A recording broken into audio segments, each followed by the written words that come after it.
194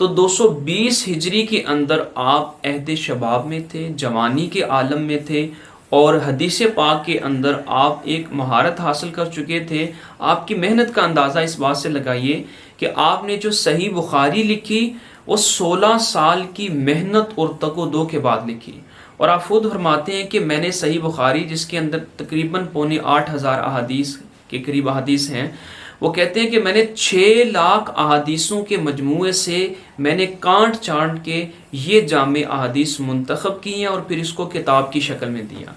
تو آپ اندازہ کر سکتے ہیں۔ اور پھر امام بخاری کے اندر جو نمایاں خوبی ہے کہ آپ نے جو من گڑت احادیث تھیں ان کی چھانٹی کی، اور صحیح احادیث کو آپ نے مرتب کیا اور کتاب کی شکل میں ترتیب دیا، اور اس سے بھی آپ کے علمی ذوق کا اور حدیث پاک کے ساتھ شغف کا اندازہ ہوتا ہے کہ آپ رحمۃ اللہ تعالیٰ علیہ نے اپنے وقت کے جید علماء اور محدثین سے آپ نے علم حاصل کیا، جس میں امام احمد بن حنبل رحمۃ اللہ تعالیٰ علیہ، امام وقی رحمۃ اللہ تعالیٰ علیہ، امام اسحاق بن راہویہ اور امام عبد الرحمن الدارمی رحمۃ اللہ تعالیٰ علیہ جیسے بڑی بڑی شخصیات کا نام آتا ہے۔ اور پھر آپ نے نہ صرف بخارا، چونکہ آپ بخارا سمرقند کے اندر پیدا ہوئے تھے، نہ صرف آپ نے بخارا بلکہ آپ باہر نکلے، حجاز، مصر، شام، یمن اور ان جیسے بڑے بڑے علم کے جو مراکز تھے ان کی طرف آپ نے سفر کیا، اور آپ نے احادیث پاک کا علم سیکھا، اور پھر آپ نے اس کو امت کے اندر پھیلانے کے لیے آپ نے جو محنت کی وہ ہمیں صحیح بخاری کی شکل میں ملتی ہے۔ تو صحیح بخاری کے مصنف امام بخاری رحمۃ اللہ تعالیٰ علیہ، انہی کی کتاب کا ہم شروع کرنے جا رہے ہیں، مرحلہ وار ویڈیو سیریز کے اندر بھی اور آداب زندگی کے اندر بھی۔ اب عام انسان کے اندر، ذہن کے اندر یہ سوال پیدا ہوتا ہے کہ جب صحیح بخاری موجود ہے اور اوتھینٹک کتاب ہے تو اس کو چھوڑ کر آپ الادب المفرد کی طرف کیوں جا رہے ہیں؟ تو اس کی ایک سادہ سی مثال میں دینا چاہوں گا کہ بلا شک و شبہ صحیح بخاری کے اندر آداب زندگی بیان کیے گئے ہیں، بلکہ ایک پورا چیپٹر ہے جس کا نام ہی کتاب الادب ہے، اور اس چیپٹر کے اندر امام بخاری رحمۃ اللہ تعالیٰ علیہ نے مزید 128 چیپٹر قائم کیے ہیں۔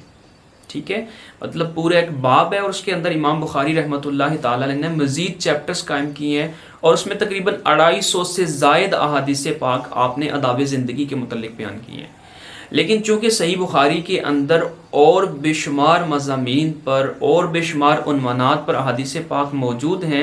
تو امام بخاری رحمۃ اللہ تعالیٰ نے اسلامی آداب زندگی کے متعلق ایک علادہ سے آپ نے کتاب ترتیب دی جس کا نام آپ نے الادب المفرد رکھا ہے۔ اب اس کتاب کے اندر آپ نے 644 چیپٹر رکھے ہیں، یعنی بخاری کے اندر صرف 128 چیپٹر تھے، لیکن اس کتاب کے اندر آپ نے 644 چیپٹر قائم کیے، اور 1300 سے زائد آپ نے اس کتاب میں آپ نے حدیث پاک کو جمع کیا۔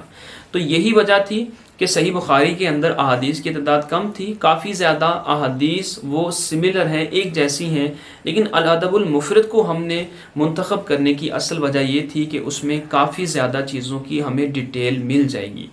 تو اس ویڈیو سیریز سے اور آداب زندگی پوسٹ سے آپ زیادہ فائدہ کس طرح حاصل کر سکتے ہیں اور خود سیکھنے کے بعد دوسروں کو کیسے سکھا سکتے ہیں، اب وہ چیز میں آپ کو بتانا چاہوں گا۔ ایک تو پوسٹ بھی پڑھیں، اس ویڈیو کو بھی دیکھیں۔ ظاہر سی بات ہے اس ویڈیو کے اندر ہم بہت زیادہ ڈیٹیل میں نہیں جائیں گے، لیکن جو بھی ہمارا ٹاپک ہوگا ہم حدیث پاک کو لے کر چلیں گے۔ ایک حدیث پر ایک ویڈیو ہوگی، یا اگر چھوٹی حدیث پاک ہے یا اس کا مضمون ملتا جلتا ہے تو پھر ہم کیا کریں گے کہ ایک ہی ویڈیو کے اندر ہم 2-3 احادیث پاک کو کور کریں گے۔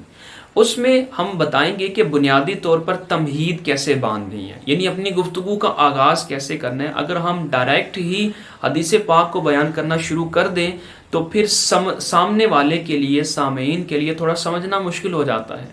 تو اس حدیث پاک کو پہلے خود سمجھیں گے، اس کا مفہوم ذہن کے اندر بٹھائیں گے، اور پھر اس حدیث پاک سے پہلے ہم خود اپنے ذہن کے اندر ایک تمہید بنائیں گے کہ ہم نے اپنی گفتگو کا آغاز ایسے کرنا ہے۔